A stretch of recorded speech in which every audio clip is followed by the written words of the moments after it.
Assalamualaikum teman-teman, perkenalkan saya Tri Febriwardani dengan NIM 11910323185 asal Universitas Islam Negeri Sultan Syarif Hashim Riau.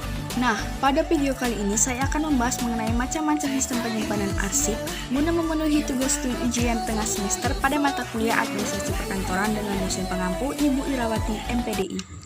Penyimpanan arsip dilakukan dengan cara tertentu secara sistematis dengan maksud untuk membantu dan mempermudah dalam penyimpanan dan penemuan kembali arsip tersebut. Metode penyimpanan yang sistematis tersebut disebut dengan penyimpanan arsip atau filing system. Sistem penyimpanan merupakan sistem pengelolaan dan penemuan kembali arsip berdasarkan pedoman yang telah dipilih untuk meningkatkan efektivitas dan efisiensi waktu, tempat, juga biaya. Sistem penyimpanan dan penemuan kembali arsip terdiri atas 5 sistem, yaitu sistem abjad, sistem tanggal, sistem subjek, sistem wilayah, dan sistem nomor. Yang pertama, sistem abjad. Sistem abjad adalah sistem penerimaan, penyusunan, penyimpanan, penggunaan, pemeliharaan, dan penemuan kembali surat atau akad dengan menggunakan petunjuk abjad nama orang atau nama organisasi menurut tata urutan abjad. Abjad yang dipergunakan adalah huruf pertama dari nama orang atau nama organisasi. Nama orang dan nama perusahaan yang akan dipergunakan sebagai kode penyimpanan ini diindeks dan diurutkan sesuai dengan urutan abjad seperti yang digunakan dalam kamus. Sistem ini cocok digunakan oleh organisasi yang masalahnya belum kompleks atau masih sederhana.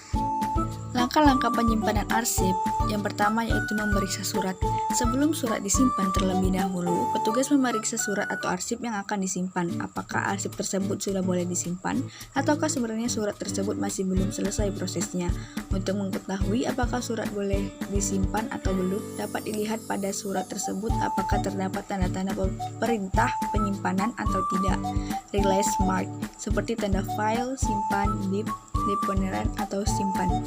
Yang kedua, mengindeks surat. Surat dibaca, kemudian ditetapkan indeksnya. Jika surat masuk, maka yang diindeks adalah nama pengirim surat. Jika surat keluar, maka yang diindeks adalah nama tujuan. Arsiparis menyimpan surat-surat dengan menggunakan sistem abjad di filing cabinet. Berikut contoh nama-nama pengirim surat yang masuk dan keluar. Surat A, surat dari Alfred Lubna. B, surat dari PT Agung Mulia. Setelah arsiparis mengindeks surat-surat tersebut di atas, maka hasilnya yaitu A. Lubna Alfred, B. Agung Mulia Persoran Terbatas. Yang ketiga, mengkode surat. Kode surat didapat setelah mengetahui indeks. Kode abjad diambil dari 2 huruf pertama pada unit pertama nama yang telah diindeks. Untuk penyimpanan secara vertikal, kode ditulis di pojok kanan bawah. Sedangkan jika penyimpanan secara horizontal, kode ditulis di pojok kanan atas. Dengan adanya kode memudahkan petugas untuk menyimpan surat dan mengembalikan surat pada tempat semula. Contoh mengkode surat berdasarkan surat yang telah diindeks tadi, yaitu yang A, LI, B, AG. Selanjutnya, menyortir surat. Menyortir surat adalah mengelompokkan surat-surat yang mempunyai kode yang sama menjadi satu, sehingga apabila akan ditempatkan pada tempat penyimpanan tidak perlu mondar-mandir. Menyortir dilakukan apabila jumlah surat yang akan ditempatkan pada saat yang bersamaan dalam jumlah yang banyak. Jadi, surat yang mempunyai kode yang sama atau sejenis dikelompokkan menjadi satu. Hasil pengelompokan surat-surat pada contoh sebelumnya sebagai berikut. Kelompok A, surat nomor 1, 7, dan 10. Kelompok B, surat nomor 2, 3, 4, dan 5. Kelompok C, surat nomor 6. Kelompok D, surat nomor 8 dan 9. Yang terakhir, menempatkan surat.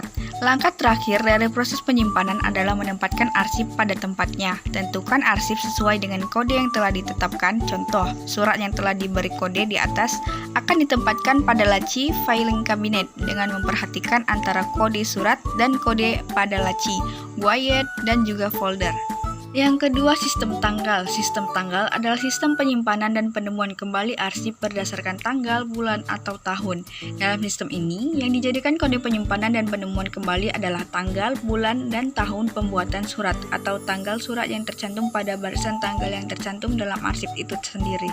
Sistem tanggal merupakan sistem yang paling sederhana dan praktis sehingga cocok diterapkan kepada perusahaan kecil yang kegiatannya masih sedikit dan masalahnya belum kompleks. Yang ketiga, sistem subjek. Sistem subjek yang dimaksud dengan pengelolaan arsip sistem pokok masalah adalah tata cara penyimpanannya dan penemuan kembali arsip. arsip surat masuk maupun arsip surat keluar berdasarkan subjek atau pokok masalah atau perihal dari arsip itu. Bila perihal surat tidak sesuai dengan isi surat, maka isi surat bisa dijadikan sebagai dasar pencatatan klasifikasi subjek atau pokok masalah. Yang keempat, sistem wilayah. Sistem wilayah adalah sistem penyimpanan dokumen, berkas, atau arsip yang dijadikan pedoman untuk menyimpan dan menemukan kembali arsip dengan berdasarkan wilayah dari pengirim surat atau wilayah yang kita kirimi surat. Jika ada surat masuk dan sudah diproses dengan benar, maka arsipnya disimpan berdasarkan wilayah asal surat. Sedangkan untuk surat keluar, arsipnya disimpan berdasarkan wilayah pihak yang dikirimi surat. Penyimpanan berkas arsip yang digunakan dalam sistem wilayah adalah serangkaian pembagian wilayah yang disesuaikan dengan kegiatan badan usaha atau jasa wilayah yang dipergunakan. Yang kelima, sistem nomor. Sistem nomor merupakan sistem penyimpanan arsip berdasarkan nomor, adalah sistem penyimpanan dan penemuan kembali arsip dengan menggunakan kode, angka, atau nomor. Hampir sama dengan sistem-sistem yang penyimpanan arsip berdasarkan kepada nama, hanya nama di sini diganti dengan kode nomor.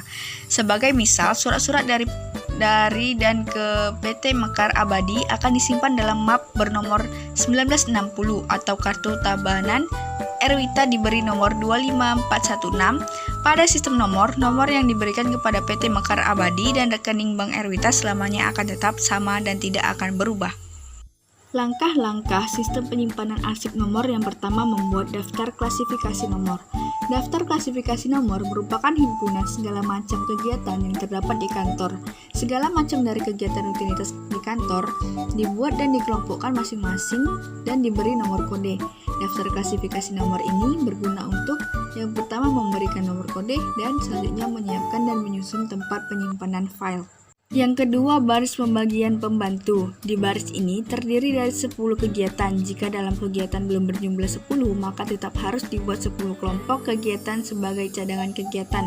Contoh yang tertera di bawah ini diambil dari bagian personalia dengan nomor kode 200. 200 personalia, 210 formasi, 220 pemilihan personal, dan seterusnya. Yang ketiga, baris pembagian pembantu yang lebih kecil. Dari nomor kelompok dapat diuraikan lagi dalam kelompok 10 bagian yang lebih kecil lagi. Nomor ini diambil dari kelompok cuti dengan nomor kode 260 cuti, 261 cuti besar, 262 cuti tahunan, 263 cuti sakit, dan seterusnya. Nah, cara menemukan kembali arsip berdasarkan sistem nomor. Sistem penyimpanan arsip berdasarkan nomor atau angka dibuat sistem penomoran arsip mulai yang terkecil sampai yang terbesar.